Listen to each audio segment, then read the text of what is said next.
¿Sí me escuchan, chicas?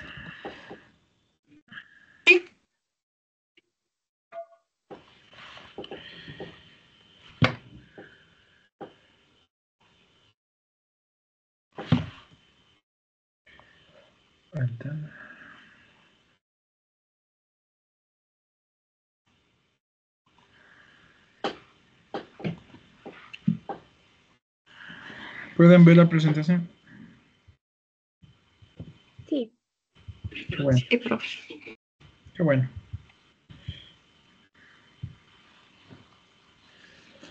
Démosles unos 3 minutos nada más que se integren los demás compañeros y empezamos. Hoy tenemos que abordar, bueno, nos encontramos en la semana 11, ya un poquito de terminar la unidad 3. La próxima semana tenemos nuestro cuestionario de la unidad. Recuerden leer... no, perdónenme, estoy mal. No se asusten. Con ustedes tenemos... Todavía falta muchísimo. Hoy expone mi grupo, profe. Ya, qué bueno. Ojalá que hayan tomado un solo punto, o bueno, como lo hicieron está bien, sino de aquí en adelante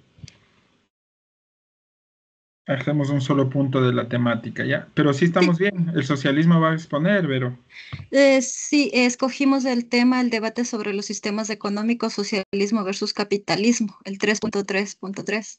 Perfecto, entonces ya les comenté que entonces solo escojamos un punto, ¿no es cierto? ¿Ya? Sí. Ujú. Si ya están aquí todos los compas, podemos iniciar. Ya. Nosotros hemos escogido el debate sobre los sistemas económicos, socialismo versus capitalismo. Se divide en tres. El debate sobre el problema de la transformación. Aquí la economía clásica renunció a la teoría del valor del trabajo. Recordemos que el valor de un bien está determinado principalmente por la cantidad de trabajo que se invertía en producirlo. Y planteó que el valor de un bien se establece en base a la oferta y la demanda. Aquí surge el problema de la transformación, cuando la intensidad del capital es diferente en distintas industrias. No se podía transformar los valores de mercado en valores de trabajo. Ajá. El debate sobre el problema de la transformación. Este problema aparece dentro de la teoría económica marxista. Marx defendió la teoría del valor del trabajo. Sostiene que el valor de una mercancía se determina por el tiempo necesario para producirla. Un ejemplo, un armario al hacerlo se demora 12 horas y un velador se toma 6 horas. El armario debería de valer el doble que el velador. En la realidad no siempre ocurre así. No solo el trabajo influye en el precio, sino la capital, o sea, las máquinas, las herramientas. Y también interviene la oferta y demanda. Marx quiso transformar los valores del trabajo en precios de mercado real. Pero habían otras industrias que intervenían, más intervenían en el capital, o sea, las máquinas, y otros solo usaban trabajo humano y poco capital. Querían que todas las industrias ganen igual, pero es imposible. Si unas usan mucha más capital y otras no podrían ganar lo mismo. El debate sobre el problema de la transición. Lenin argumentaba que las sociedades capitalistas lograron sobrevivir al explotar las regiones menos desarrolladas del mundo a través del imperialismo. Otros teóricos indicaron que el capitalismo no era un sistema estático, sino que estaba en constante cambio. Y otra postura sostenía que el capitalismo no moriría por sí solo. Para que esto ocurriera era necesario otra revolución. Ya, el debate sobre el problema de la transición nos habla de que Marx pensaba que el capitalismo iba a colapsar por sí solo, por sus contradicciones internas, o sea, la explotación del trabajo, las crisis económicas, etc. Y que el proletariado, o sea, la clase trabajadora, iba a hacer una revolución para tomar el poder y construir el socialismo. Pero eso no ocurrió.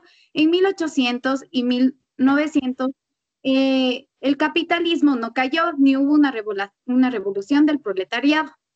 Provocó diferentes explicaciones. Lenin dijo que el capitalismo no cayó, sino que se salvó. ¿Por qué? porque los países imperialistas, o sea, los países ricos, ellos robaban recursos y mano de obra a países pobres para sobrevivir más tiempo. Y otros teóricos dijeron que el sistema se adaptó y se reformó, y otros querían hacer la revolución a la fuerza para acabar con el capitalismo. Vamos a ver el debate sobre la asignación de los recursos. ¿Cómo asignaría una sociedad socialista sus recursos económicos y llevaría a cabo sus actividades sin la guía del libre mercado? Esta pregunta abrió un debate y es la discusión general que abarcaba todos los aspectos de un sistema económico y político socialista, y el debate técnico fue fundamental para profundizar en la teoría microeconómica y entender sus límites. El debate sobre la asignación de los recursos comenzó con una pregunta: ¿cómo repartir los recursos en una economía socialista? Recuerden que en el capitalismo existía el mercado libre, pero en el socialismo no. El capitalismo, los recursos, el dinero, el trabajo y los materiales se asignaban a través del mercado libre. Y la oferta y demanda. La oferta y demanda decide qué produce, cuánto produce y a qué precio. Un ejemplo sería, si muchas personas quieren zapatos, el zapatero producirá más zapatos para ganar más dinero. El mercado se regula solo. Marx criticó al capitalismo y analizó cómo funcionaba, pero no se enfocó en cómo organizar una economía socialista, cómo repartir recursos en un sistema sin mercado. Se discutió seriamente a partir de 1920 y 1930. Esto reveló las dificultades prácticas, los límites del socialismo y ayudó a entender mejor la teoría microeconómica. Muchas gracias. Ok. ¿Propusieron una pregunta o alguna reflexión al final? Si no tienen una pregunta, pueden realizar una reflexión para la clase y ir alimentando también. Han tomado algunos componentes que los podemos abordar en esta clase, en la siguiente, pero si desean nos pueden dejar alguna reflexión, alguna pregunta final, chicas.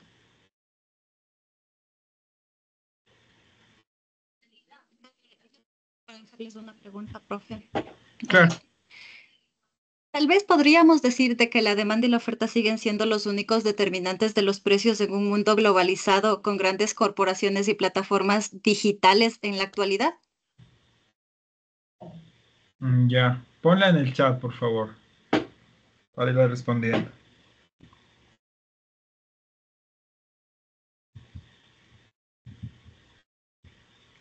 Ok, gracias, chicas. Está bien.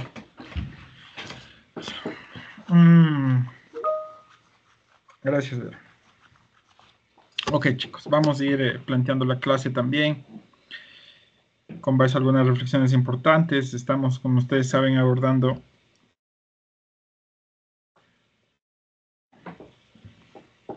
esta fase del socialismo, sobre todo, entender dónde están viendo la pantalla, chicas. Sí, profe. Quiero darles una... Ya. El socialismo, como les decía, chicos, ya lo entendimos teóricamente desde la postura de Marx, cuáles fueron sus máximas fundamentales, cómo entendió la dialéctica, el materialismo histórico, el tema del relevo permanente, de que sí hay una evolución, pero con base a la aparición de esta lucha de ideas, que él después ya en materia y en teoría económica la transformó, la propuso desde la lucha de clases también, en cuestión a las relaciones y fuerzas de producción. Por tanto, habíamos reflexionado o definido en la anterior clase que finalmente el socialismo no se pudo imponer porque en muchos aspectos planteó ciertos ideales que se quedaron en eso, justamente, ¿no? Querer entender que el capitalismo iba a tener un fin cuando más bien estaba en su máximo apogeo, o las grandes economías estaban ya reconfigurándose, ya no desde principios de teorías económicas de base, como la teoría keynesiana, o la teoría clásica o la política económica, más bien. Les puse hasta un ejemplo de cómo la teoría decía una cuestión, incluso se logró implementar este tema de un régimen político socialista, pero en varios países más bien no se pudo llevar a cabo. Entonces definíamos que prácticamente en teoría se propuso, entregó una muy buena base teórica en cuestión del pensamiento económico, lo que significa el socialismo, pero sin embargo, a más de esta utopía, por decirlo así, ¿no? En la práctica ya, como modelo de pensamiento económico, el socialismo, por supuesto, brinda estas libertades, pero también vamos a ver cómo se queda justamente limitado. Entonces, vamos a abordar prácticamente cómo varios de los críticos, los mismos críticos socialistas de la economía clásica, predicaban un permanente reformar el capitalismo, ¿no es cierto? Pero con base, evidentemente, de pensamiento teórico socialista. Entonces, ahí justamente es donde entra esta palabra ya de base que abordamos la clase de hoy como el socialismo científico. Sí, recordemos que Marx creía que la revolución social era inevitable dentro de los países capitalistas avanzados y más bien el materialismo filosófico que se planteó también basado en el tema del materialismo histórico, es decir, las cosas reales, utilitarias, el mundo de la realidad, con el contraste, este idealismo utópico, incluso desde su propio referente como fue Hegel, vino a reemplazar justamente y a proponer una versión modificada del concepto justamente en clave filosófica de este materialismo. Esas vienen a ser prácticamente, como les dije yo, desde el clivaje filosófico, uno de los máximos alcances en pensamiento del socialismo y de Marx, por supuesto. Entender justamente cómo se pueden reemplazar las ideas, los tópicos ideales, por tópicos reales, materialistas, ¿no? O sea, provenientes de la realidad. Ok. Entonces, el propio Marx, quien empieza a diversificar este conjunto de ideas del socialismo, propone una nueva estructura teórica y un movimiento social que prácticamente viene a dar y viene a proponer, por lo menos, un cambio profundo en la sociedad. Marx sostenía que el capitalismo estaba abocado, estaba destinado, como se les ha mencionado en ciertas clases, al fracaso por sus propias contradicciones internas y que iba a ser sustituido por socialismo. E incluso, ¿se acuerdan en la clase anterior? Viendo más allá, iba a ser reemplazado incluso por el comunismo. O sea, una ambición muy fuerte. Evidentemente, que Marx haya dejado todo este legado, incluso más allá de su propia muerte, no ha puesto fin al debate del socialismo, que continuó entre los intelectuales de la década de los 90 ya hasta inicios de la época contemporánea, a llamarlo incluso una época dorada del marxismo, por así decirlo. Pero,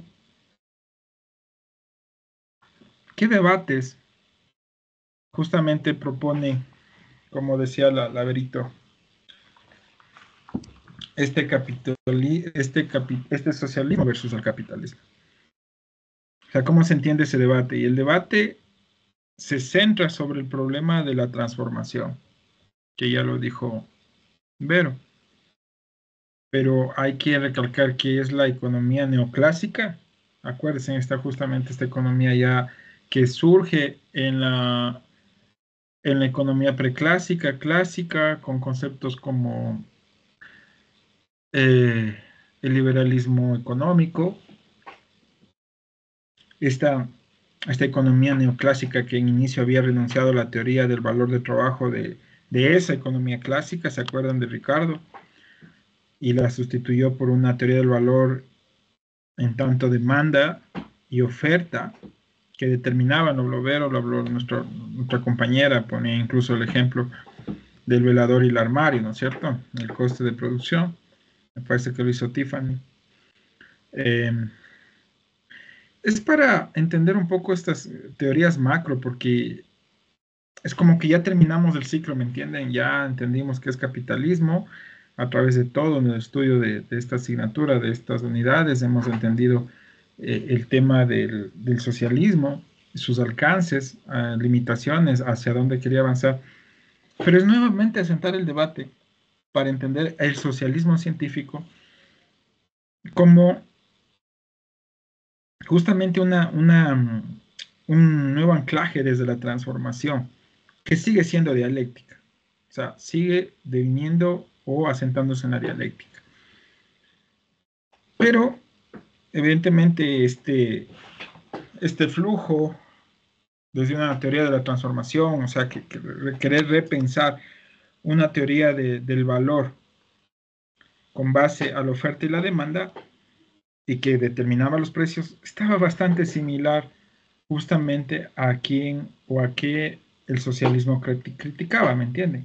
Estaba prácticamente desde una propuesta también o pseudo propuesta del capitalismo. ¿O acaso el capitalismo no se maneja con la oferta y la demanda? Y los precios. Y el tema de la rentabilidad y el obtener la ganancia, pero en el proceso de producción. Es un poco el ejemplo que ponía Tiffany. Y creo que está en el compilado también ese ejemplo. Entonces, es como regresar y poner nuevamente en debate algo que pronto ya se estaba entendiendo y más bien se quería poner fin a ese ciclo.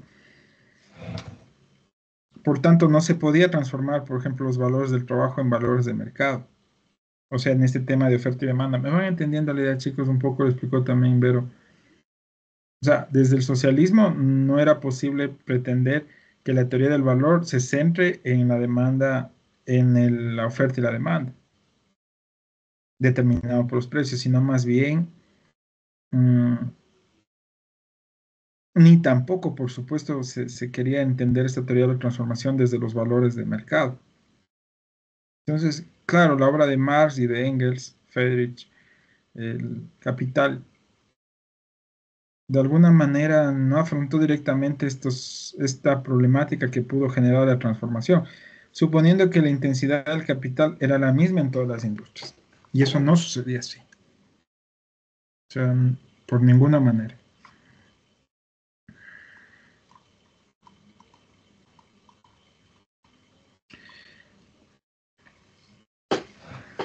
En cuanto a un nuevo debate sobre el problema justamente de la transición, el capitalismo no sufrió un debilitamiento, por así llamarlo, ante esta tendencia revolucionaria, como consecuencia de las contradicciones entre las fuerzas y las relaciones de producción, que era uno de los, ¿se acuerdan? 5 aspectos claves que proponía el socialismo. Pero el debate quiso ir más allá, ¿no? Como lo proponen Webb, Sidney. Más bien aparecieron algunas explicaciones de las razones por las que no se había producido esta tan mentada revolución del proletariado y no se había dado esta tan anhelada caída del capitalismo por parte del socialismo. Una de esas razones les puso Vero, cuando, por ejemplo, basándose o desde el eje central de la explotación, ¿se acuerdan? Del hombre por el hombre o del capitalista hacia el proletariado, que es lo que más justamente atacaba o ponía un enunciado ahí Lenin. No había un retroceso a esa explotación constante desde el capitalismo. Y se entendía que el capitalismo quería promover un desarrollo, ¿no es cierto?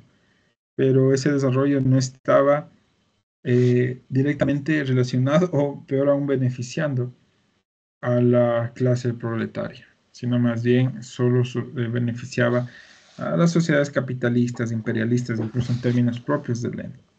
Entonces, si se dan cuenta en este punto de debate de la transición, no hay tal, o sea, no hay esta transición, porque el capitalismo nunca sufrió este colapso tan avisorado por Marx y el socialismo. Más bien siguió fortaleciéndose y lastimosamente con la explotación del proletario o del trabajador.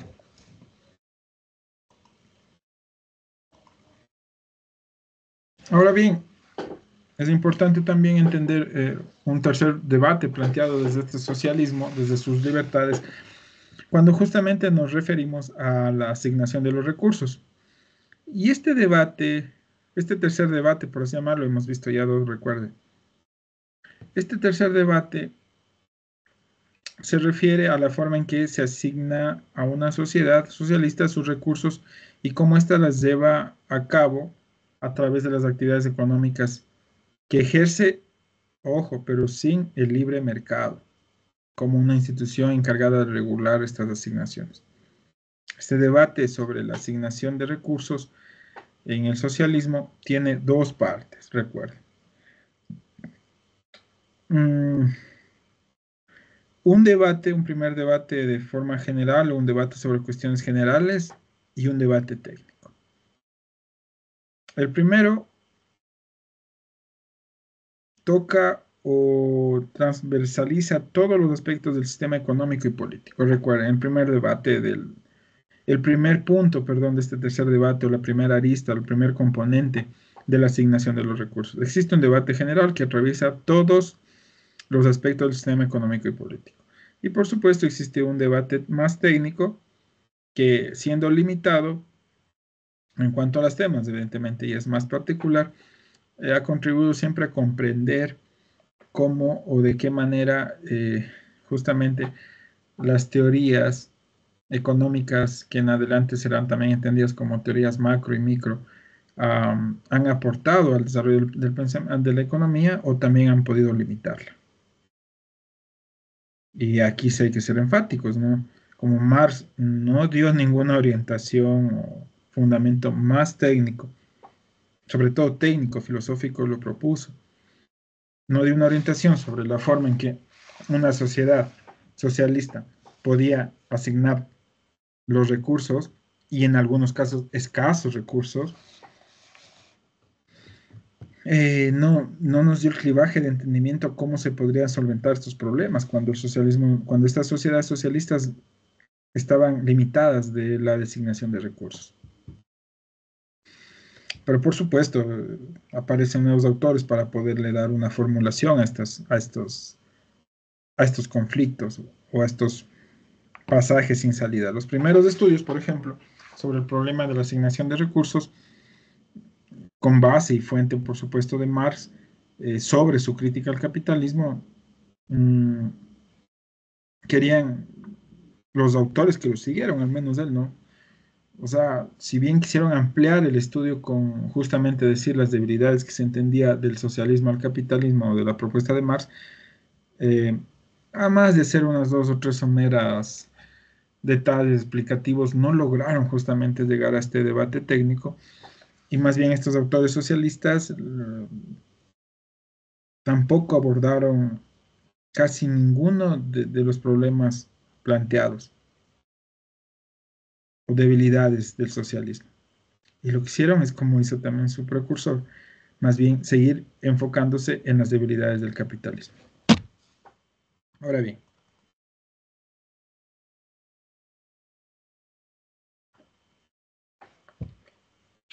este proyecto socialista en cuanto a justamente libertades,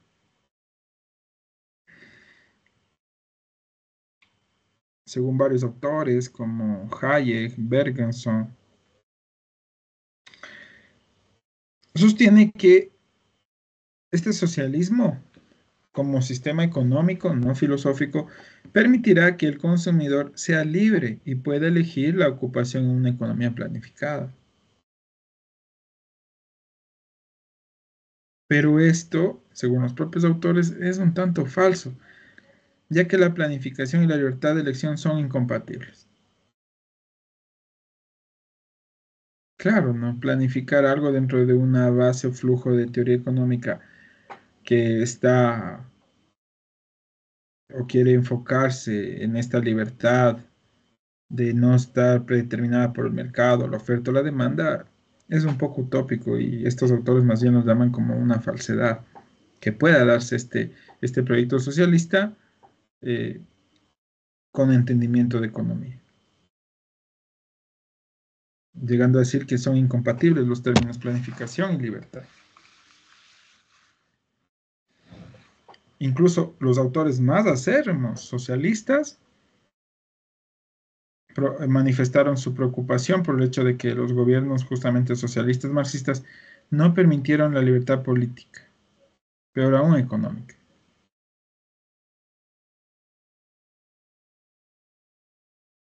Sí, hay una importante cita que está en el compilado de Heilbronner, y él incluso decía, o sea, no, estas libertades democráticas, entre comillas, aún no han aparecido, peor aún con entendimiento de pensamiento económico. Salvo, dice levemente, pero en ningún país que se haya declarado fundamentalmente anticapitalista, dentro de este supuesto ámbito socialista marxista, no ha aparecido estas libertades democráticas propuestas por socialismo, porque el sistema económico las ha develado y las ha supeditado, o sea, las ha dejado más bien a un lado, priorizando siempre el tema económico. Y además de esto, de priorizar el tema económico, lastimosamente, eh, también se pasan sistemáticamente o se afectan las libertades políticas y civiles. Ok.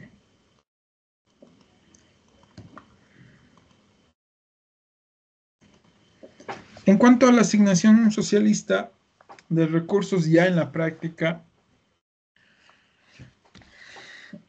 todas las economías deben asignar sus recursos, planificar sus recursos.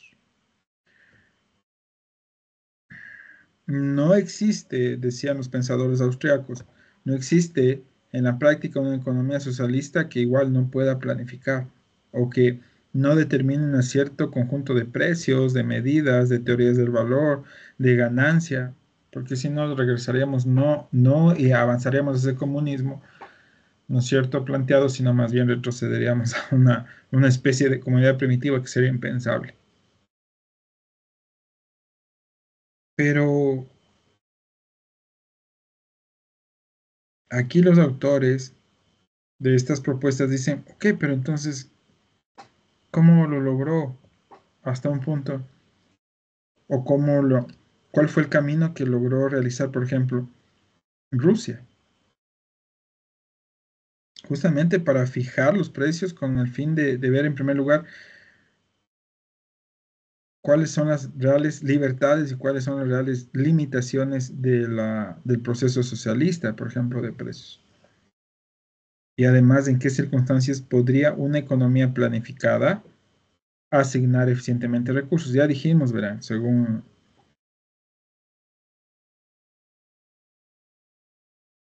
esta teoría, planteamiento de antisocialismo, por decirlo ahí, planificación y libertad de designación no es compatible. Y además, de, en los sistemas o naciones que de pronto optaron por el modelo socialista, existían pocos incentivos para el cambio tecnológico. Es decir, las técnicas manufactureras que empleaban hasta el momento ya justamente iban quedando rezagadas ante el avance tecnológico respecto a las técnicas occidentales, ¿no? Entonces prácticamente se reconoció también desde incluso varios pensadores rusos socialistas las debilidades del sistema, ¿no? Estas supuestas libertades que en la práctica no ejercían. De igual manera, en cuanto al socialismo y libertades en democracia, por ejemplo, vamos a entender cómo ahí sí hay un punto fuerte, chicas. Ahí sí existe un punto fuerte por parte del socialismo en clave o en anclaje de pensamiento filosófico o propuesta de pensamiento. ¿Y a qué nos referimos? A que, digamos, este denominado núcleo central de las libertades en democracia no es más que el origen, por ejemplo, de ciertos pensadores, de ciertos planteamientos de pensadores que dieron vida a la escuela de Frankfurt. Max Horkheimer, Fromm, Adorno, Marcuse.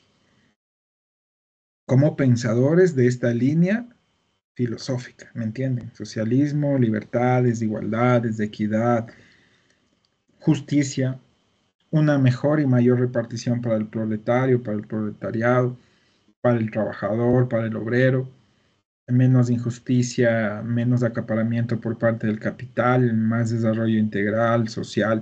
O sea, todos estos postulados sí están y seguirán siempre latentes en teoría de socialismo.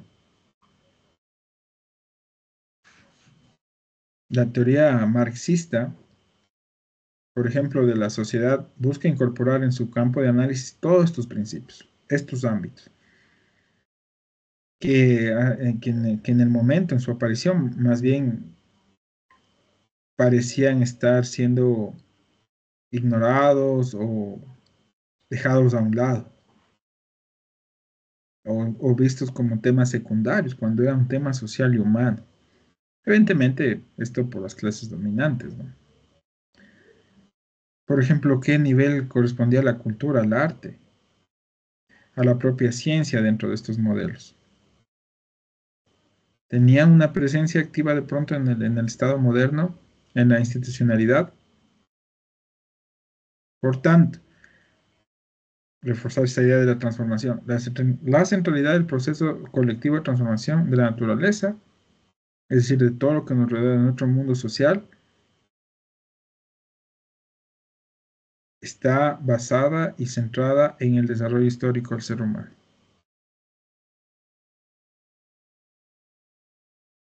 Entonces, tal como lo sostienen los autores, se puede sostener que la apropiación de pensamiento de Marx, que llevaba a cabo desde esta primera generación que les comenté de Frankfurt, se caracteriza por conservar la premisa central de su materialismo histórico. O sea, el análisis histórico utilitario de la realidad del mundo social, de cómo somos cíclicos, de cómo la dialéctica propone nuevas ideas. Y por supuesto, siempre puyando ahí por el tema de que o sea, las teorías no tienen que ser encajadas únicamente desde el punto de vista económico, sino humano, de desarrollo social.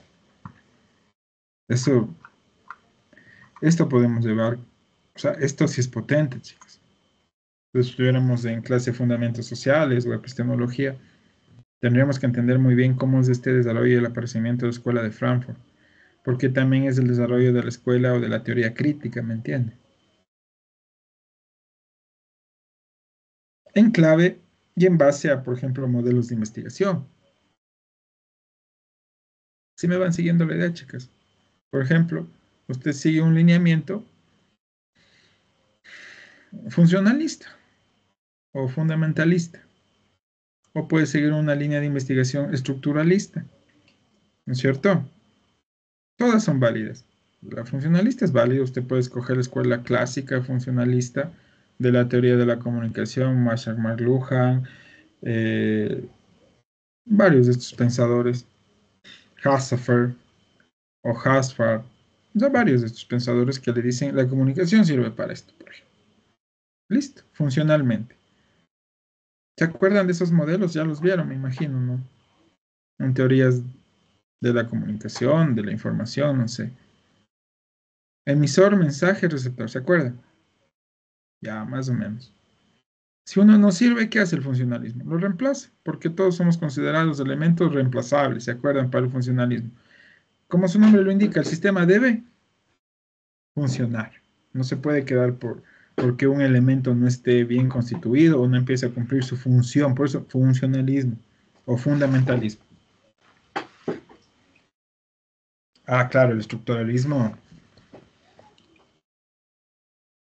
con sus grandes pensadores, Saussure, Barthes, ya más modernos de Eco, establecían la estructura del mensaje, ¿no? O sea, le daban la significación en símbolo, en significado al mensaje. Entonces daban ya la centralidad, no a la funcionalidad de elementos, sino al propio mensaje dentro de este ciclo o dentro de este flujo. Y sostenían que el mensaje podía ser el mismo ser humano, ¿me entienden? Uno mismo se convierte en mensaje. O sea, es emisor, receptor y también mensaje. Es un proceso integral el estructuralismo. Pero claro, se basa y quiere más bien enfocarse en la propuesta del mensaje. Entonces, ¿por qué les estoy haciendo esta breve reseña de teorías de la comunicación? Es para que entiendan que justamente de esta escuela, miren, lo importante para nosotros como comunicadores, creo que esta es la parte analítica o reflexiva de la clase, más que los conceptos teóricos que son importantes, por supuesto. Para nosotros, o al menos lo que se propone o lo que se desea es que nosotros como comunicadores, como periodistas también, mantengamos siempre un enfoque crítico, con perspectiva, ¿no es cierto?, analítica. Y ese enfoque crítico el funcionalismo no nos va a dar. El estructuralismo puede ser que ya nos ponga una competencia más analítica, desde justamente analizar el mensaje. Pero ¿quién nos va a dar este enfoque crítico, perspectiva crítica? Es la teoría crítica, chicos. Entonces, cuando ustedes estén ya un poco más avanzados con sus propuestas de investigación, van a tener que escoger una línea de investigación. Entonces, si es la teoría crítica, que es aquella que tiene justamente ese enfoque y perspectiva crítica y analítico del mundo de la realidad social, de los procesos y fenómenos, van a tener que entender esto que estamos viendo ahorita, la Escuela de Frankfurt. ¿De dónde viene, de dónde baja esta teoría crítica? Claro, en Alemania, con la primera generación, Horkheimer, Adorno, Fromm. Después viene otra generación, como Habermas. Y de ahí todo el marco contextual y teórico de la región, ¿no? Pero entonces estos pensadores, ¿en qué se basaron, chicos? Justamente en las teorías y planteamientos del socialismo científico. Eso es lo que nos entrega también, sí, el socialismo científico.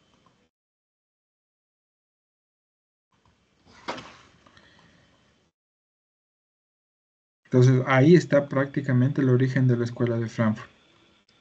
Hay que investigar mucho más en ello. No en teoría, no en clave económico, en clave filosófico y como propuesta para investigar. Entonces, y no obstante, el ejemplo más claro de estos propósitos de la escuela, de la teoría crítica o de la teoría crítica, es justamente proponer esta línea de pensamiento basado en una teoría crítica que se encuentra sin duda en el nivel superior para poder entender el desarrollo propio del ser humano como un ser y ente independiente, ya no desde un modelo A o B. Entonces, por ejemplo, aquí se pueden incluir en la teoría crítica corrientes o teorías de psicoanálisis, de psicología, de psicodesarrollo, de sociología. Eso es un modelo abarcador. Entonces ya lo dijeron, por ejemplo, en su tiempo, regresando a la clave del pensamiento económico, Horkheimer, Fromm, se justifica de sobremanera la inclusión de un programa de investigación del capitalismo, pero basado en premisas materialistas o de materialismo dialéctico o de materialismo histórico propuesto por Marx para hacer una crítica frontal y fiel a justamente al capitalismo, ¿no?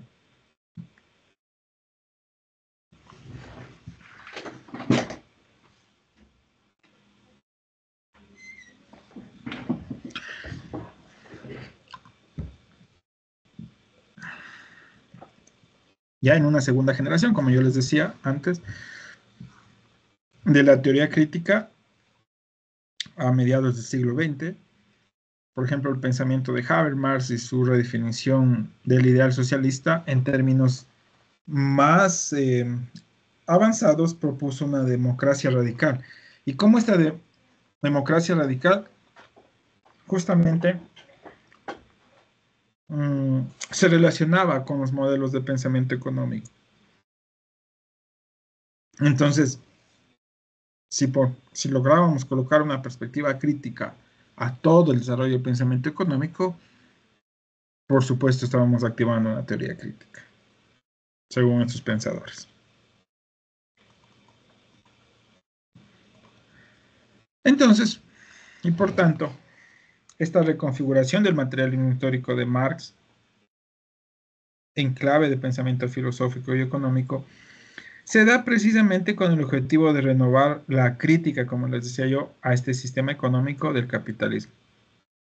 Y el abanderado de esta crítica fue Habermas. Sí, hubo una nueva apropiación del pensamiento de Marx a partir de lo que dominaría o denominaría como una reconstrucción del materialismo histórico o recomposición de su arquitectura original teórica para cumplir a cabalidad nuevos propósitos, sobre todo que tengan que ver con perspectiva de crítica profunda. Y ahí puede estar un poco también el planteamiento que nos deja Vero en el chat, ¿no? Que ya lo vamos a interactuar. O sea, ¿cómo entender este tema? De la oferta, la demanda. La estoy entendiendo a ver si es que, por supuesto, es vigente.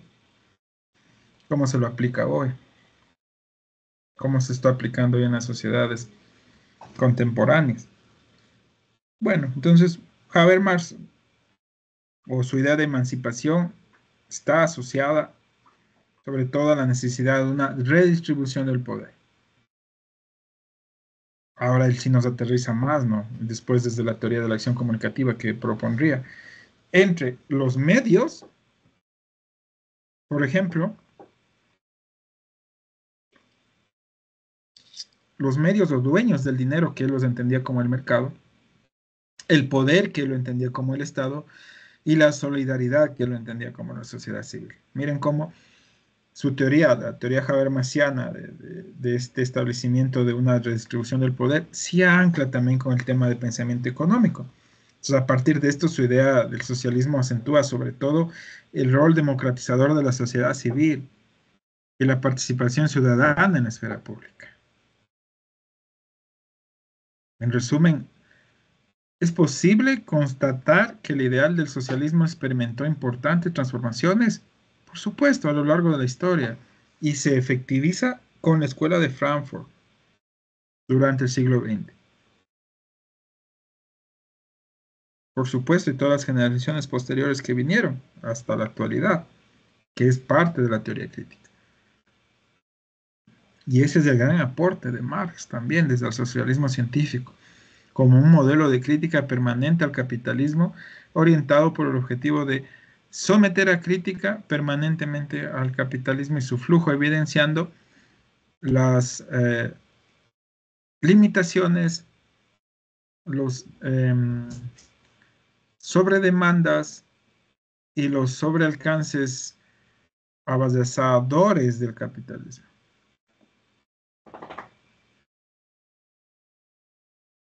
Que prácticamente vienen a convertirse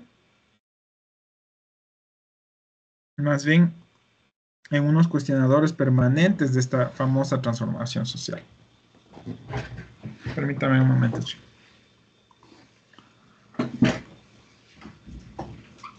No molesta.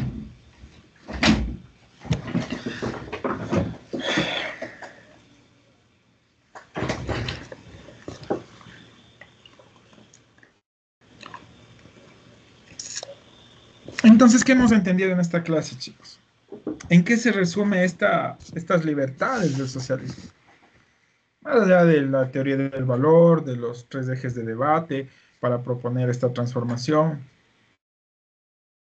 Si se dan cuenta, varias limitaciones. O sea, seguimos cayendo, o sea, el socialismo sigue entendiendo el estudio del capitalismo y no sigue proponiendo un acápite propio dentro de cada línea, ¿me entiende? De debate.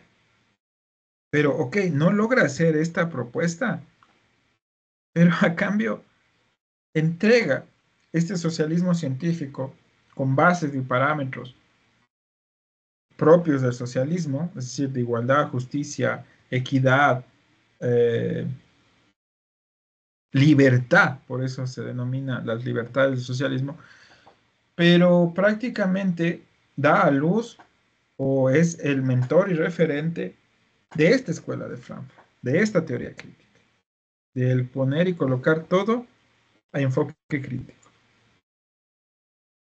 que prácticamente más allá del pensamiento propiamente económico, donde quiso establecer, por ejemplo, esta relación que vimos último Habermas, entre poder, mercado y sociedad, más allá de esto, que sí lo entendió muy bien Habermas, esta redistribución del poder, esta reconfiguración de la propuesta socialista traducida en teoría crítica.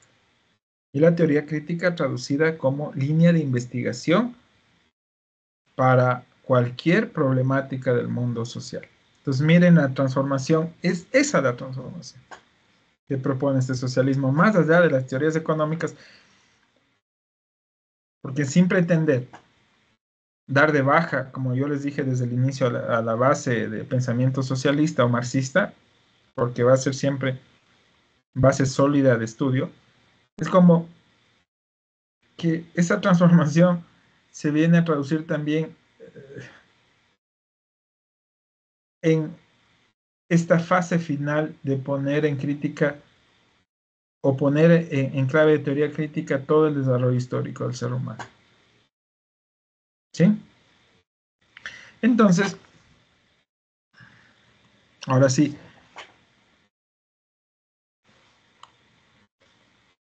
con este complemento, con estos alcances, podemos responder lo que nos dejó Verita. Podríamos decir que la demanda y la oferta siguen siendo los únicos determinantes de los precios en un mundo globalizado con grandes corporaciones y plataformas digitales. ¿Qué dices, mi querido Zinso? Después de Emily.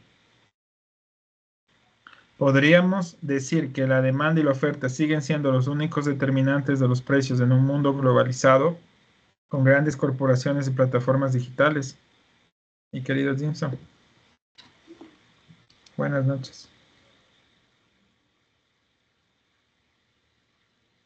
Buenas noches, Listen, ¿cómo está? Sí, en un mundo globalizado con grandes corporaciones y plataformas digitales, la demanda y la oferta siguen siendo fundamentales.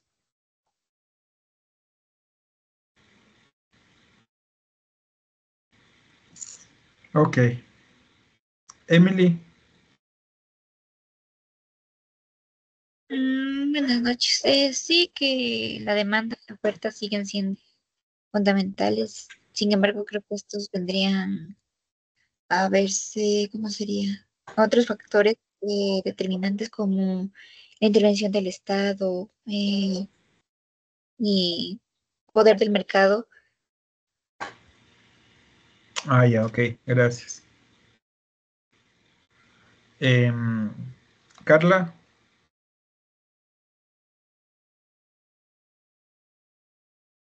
Sí, le dicen, ¿Qué piensa nos de dice? que No son los únicos determinantes. Aquí entran varios. ¿Como cuáles? Ya dos Por dijo ejemplo, la Emily. podría ser como, ¿cómo es esta palabra? Perdón, dicen, dependiendo lo que, o sea, adaptándose al mercado en el que se encuentre. Mercado. Ya lo dijo Emily. Ok, gracias, Carla. Ana María. Buenas noches, profesor, compañeros y compañeras. Pues para contestar la pregunta que nos dejaron en el grupo, pues no son los únicos determinantes. Si bien la oferta y la demanda han sido quizás una base para la economía en la actualidad debido a la globalización, como lo mencionan, hoy en día hay plataformas digitales como Amazon, Google, incluso el Temu. O sea, hay más plataformas que ya no solamente se fijan y ya no, o sea, ya por la oferta y la demanda, ya no solamente son los únicos determinantes que fijan el precio. Ahora incluso hay más variedad y en el caso del Temu, hoy en día se lo ha utilizado bastante porque es más conveniente y hay diferentes y distintos precios a pesar de que ahora estamos bajo un nuevo reglamento en el que disponen para los aranceles, pero ya es un tema aparte. Y esto se demuestra muchas veces, por ejemplo, en el caso de Apple. Apple que vende un iPhone a una cantidad incluso un poco elevado. Bueno, sí es elevado los precios de los iPhones. En este caso, muchas veces no solo por oferta y demanda, sino por exclusividad o incluso por la marca en sí. Ujú. Nicole, me parece que sí estoy bien. Sí, buenas Noelia, noches. a ver, ese no, ese me, ya. Sí, ¿Qué dices? tomando la palabra de mi compañera Ana María, como dijo, hay empresas como Amazon y Apple que aquí influyen también lo que no solo la oferta y la demanda, sino la capacidad que imponen en las condiciones del mercado. Por eso dice que las personas consumen más Temu porque les sale más barato, trae más cosas y así. Y también es donde dijo lo de los aranceles que ahorita están tratando de regular eso. También las plataformas digitales con sus algoritmos, ahorita ya no solo está la oferta y la demanda, sino también las estrategias que utilizan para generar más ganancias. Y también está la intervención y la regulación del Estado en los sectores como lo que son lo de los medicamentos o los alimentos.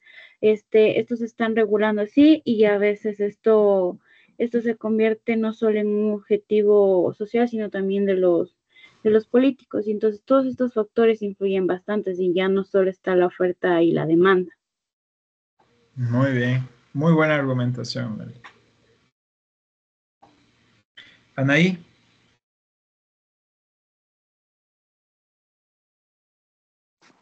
Buenas noches, profe. Buenas noches, compañeros. Yo creo que no es el único, ya que también tiene tendencias en lo que es la parte del marketing y la percepción del valor, ya que deba depender de la marca o la manera en la cómo se la esté comunicando mediante las redes y del consumo digital. Y a veces, muchas veces el precio no solo se basa en el producto, sino en la manera en cómo se está vendiendo o el diseño atractivo que tenga.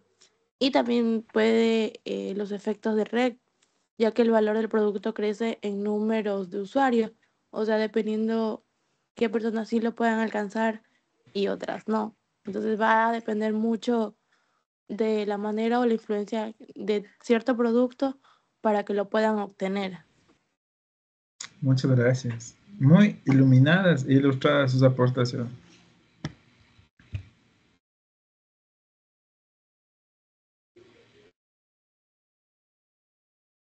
¿Cuál es el poder de mercado, chicos y chicas?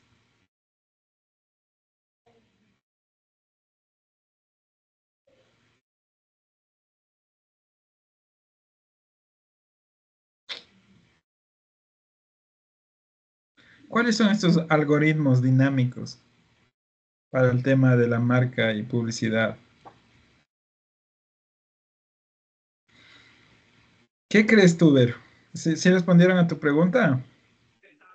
Eh, sí, porque, por ejemplo, lo que usted me dice del poder de mercado es cuando una empresa tiene la suficiente, eh, puede decir, influencia como para marcar el camino a seguir a las demás. Ujú. A ver. mm, sí, evidentemente la pregunta no es obvia, pero sí es provocadora porque genera esta ampliación. Eh, Quisiera entender que las respuestas más argumentadas que, por ejemplo, planteó Noelia y Alejandra son propias, y vienen del desarrollo y el criterio propio, ¿ya? Yo creo que, por ejemplo, cuando habló Ana María del tema de Temu, no es tan fácil superar de, bueno, van a venir aranceles y seguimos. No, no, ese ya es un coartante, muy complicado. Justamente estas libertades de mercado que había propuesto, ¿se acuerdan? Este liberalismo económico, porque estamos poniendo en clave de debate socialismo versus capitalismo, ¿verdad? La dueña de la pregunta, más o menos. Porque hay que entender esto desde un clivaje. Porque si yo solo pongo, por ejemplo, desde teoría clásica, te diría, sí, por supuesto. No hay otra respuesta, ¿me entienden? O desde los preclásicos, con más razón, no, no hay más. Ese es lo único. Oferta y demanda. Pero claro, ya hay una argumentación, una propuesta más integral sobre globalización, sobre plataformas digitales. O sea, estamos contemporizando el debate entre capitalismo, socialismo, pero sobre todo desde este clivaje. Entonces, ya lo intuyó Emily muy bien cuando dijo, es el tema del Estado, también entiendo, es el tema del mercado. Lo intuyó muy bien, ya lo propuso Emily ahí. Claro, hay regulaciones del Estado. ¿Se acuerdan que el liberalismo económico, cero regulación del Estado, porque querían regirse y autorregirse a su mejor manera? Entonces, no es tan sencillo o tan fácil de pasar lo que dice Ana María. Miren, el tema es un poco un ejemplo vivo de esto, ¿no? De la libertad de mercados, no oferta y demanda, sino consumo, a bajo precio. Entonces, lo que usted antes ni siquiera se iba a llegar a imaginar a ser un exportador, perdón, un importador, se está convirtiendo en un mini importador, evidentemente con las distancias, ¿no? Para ser importador, así sea un mini importador, usted tiene que cumplir una serie de reglamentaciones, cursos, capacitaciones, registros, certificados, licencias. No es tan fácil comprar en internet, ¿no? No. Pero bueno, ya. Una compra digital, por eso se habla de las plataformas digitales.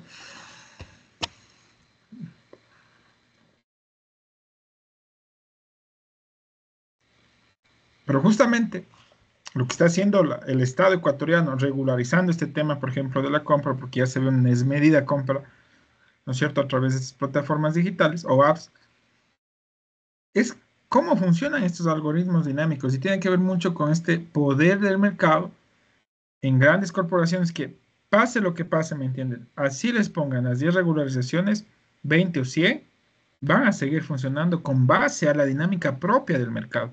Amazon, lo dijo mismo Ana María, Apple, Google. Esos son los que tienen la capacidad de fijar los precios y controlar el tema. Pero, o sea, ahí es donde se empieza a manipular el mercado. El otro son, claro, complementos importantes de flujo justamente de mercancías, de productos, de marca, de competitividad.